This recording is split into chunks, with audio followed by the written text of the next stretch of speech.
साँझ पख एकान्तमा आफैलाई बिर्सिँदा साँझ पख एकान्तमा आफैलाई बिर्सिँदा मग्न हुन्छु म तिम्रो गीत सुनेर गोधूलीको झिसमिसेमा आफैलाई भुलिदिँदा गोधूलीको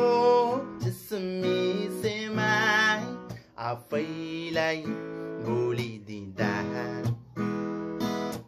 दङ्ग हुन्छु